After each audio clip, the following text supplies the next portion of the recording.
Hey everybody, welcome to my review of Handmaid's Tale. We have the opening scene with June, aka Waterford, who's standing in front of her shower having a manic moment because she's remembering how she did the commander. She's smiling, eyes looking bugged out, and then she turns off the shower. But you would think she would want to take a shower to get all that blood off of her, right? But of course, she's in a manic moment, turns off the shower, busts out the bathroom, go in the room to pick up her baby with all that blood on her, puts the blood on the baby. Her husband and the friend that's living with them, I can't think of her name right now. They're asking her, what's going on? What's going on? She's not saying nothing. She grabs her coat and she goes outside. When they get outside, she finally admits that she did it. She did it. She killed the commander. She was so excited about killing the commander. And they trying to get her back in the house because she has all this blood on her. But no, not Alfred. Alfred gets in the car and races off. That's what Alfred do. Then we move to a scene with Commander. I'm gonna just call him Thick Eyebrows because I can't think of his name right now either. I promise y'all I will have the names down packed by my next review. But right now it's Commander Thick Eyebrows. Blessed be those eyebrows, okay? So he walks in his house. His wife greets him. Um, and apparently she knew something was going on. I don't know if she know the details of what happened.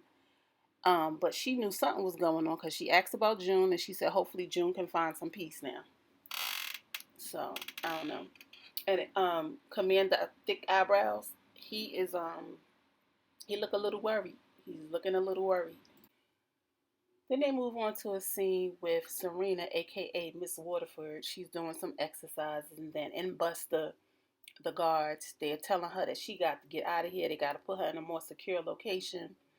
She don't know what's going on. She wants to know where's her husband, but they haven't told her anything. They just making sure she get to a secure location. And as she's getting in the elevator, an agent comes up to her to let her know that they found a body and it has been identified as her husband's body. She gets on the elevator, tears start welling up in her eyes. She starts having flashbacks of her and her husband dancing. Then she starts crying. Then they show June busting up in a restaurant, a diner restaurant. And as she looked around, it seemed like all the girls that were there the night of the killing of Commander Fred are there. They all seem to have scratches, bruised face, blood all over them. Now, in what world are you going to a restaurant with blood all over you and ain't nothing happening? Only in the Handmaid's Tale, okay? Only in the Handmaid's Tale. Then they proceed to eat. Well, they show Offred eating this food. She done touched the pancakes with the blood on her hands. That's just nasty. She ate like she ain't never ate before. And she using her hands to pick up the food and put it in her mouth and wipe her mouth with the blood on her hands. What the hell? So she pauses because she sees some blood on the glass. And it takes her back to Gilead where they put the people on the wall to kill them. And she had to clean up all the blood. Mm. So the ladies are talking about Miss Waterford, and they wondering how she feel once she hear the news, and they actually want to go after her. They want to move on to the next. Okay. So one of the young ladies supplied them with guns, and she said she can get more because they're on a mission. They want to go back to Gilead and get their revenge on the people that treated them bad. But this is where you find out how selfish Orford is, aka June. Like she done made these women sacrifice for her, but she ain't ready to sacrifice for them. And it's fucked up. That's June for you. And of course, June is trying to talk them out of doing anything else because that won't meet her mission, which is to destroy everybody that fucked her over. But these ladies can't get an opportunity to do the same thing. It's she's so selfish. Then we move on to Miss Waterford at a safe house. The guy that looks over her, can't think of his name, but I will get it. I will have everybody's name down pat the next review, hopefully. So he comes to give her the news that an envelope but before that he let her know that his plans was changed. He was supposed to be on a plane to Geneva, but they changed the plans. He was swapping him out for some political prisoners, and he was going to be tried in Gilead. But if you watch this, you know what really happened. Um, so he gives her his wedding ring that was in the package, and he also let her know that they had a severed finger, and shows her a picture. And she asks what finger was taken off because the guy asked her, "Is this something that's coming out of Gilead?" She said, "What finger was cut off?" And I believe it was the ring finger. And the first thing she said, "This is the work of June." So June goes to look for Emily, only to find out that Emily went back to Gilead to fight. Um, she feels like that's her fault.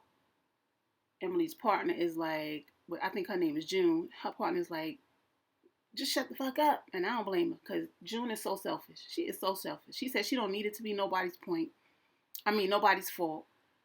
She's just glad for the time she had with Emily at this point. So June gets back in the car and she slams the door and finally realizes that she has blood all over her when she sees blood on the window of the car. The bitch is crazy. The bitch is crazy. So she races to a public bathroom, looks in the mirror, realizes blood is all over her, and cleans up in the public bathroom. Like, why didn't you just go home to take a shower? I get it. They just want us to see that she's having a manic moment. I get all of that. But logically, why wouldn't you just go home and take a shower? So they show June walking to a body of water.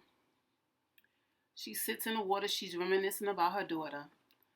And she starts crying really bad. And then you hear a lady saying, "Miss, miss." And then next you know, she's sitting in some place in a chair to find out it's the police station. She admits to killing the commander.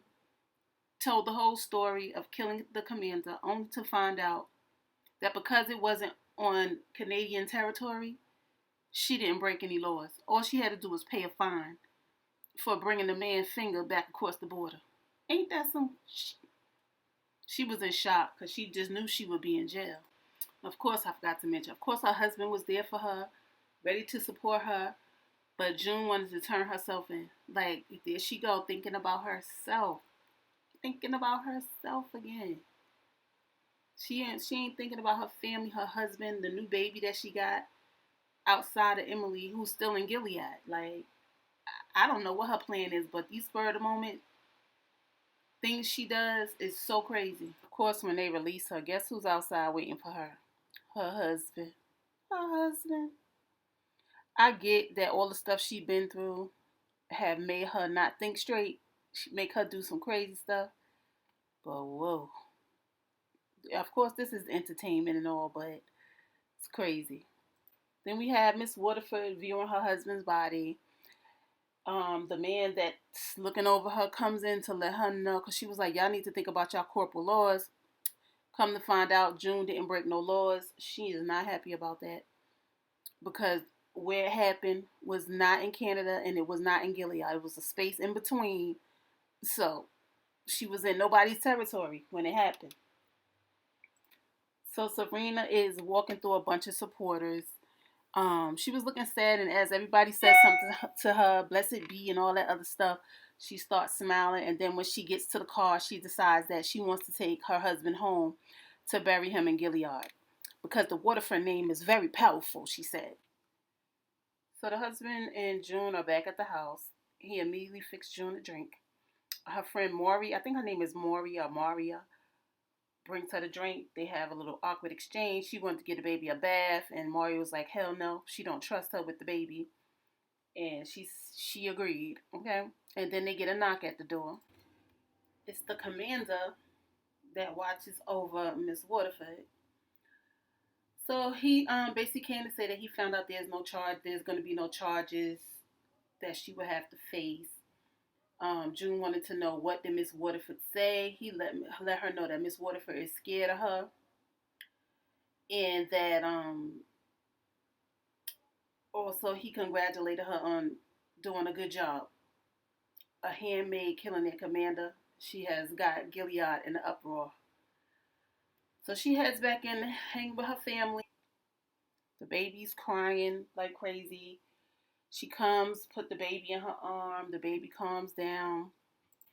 So she just sits there holding the baby while the husband looks on and still holding the baby, and her hand still got blood in it. She's touching the baby, but that's just my observation. But that was the end of the episode. Check you in the next review of episode 2.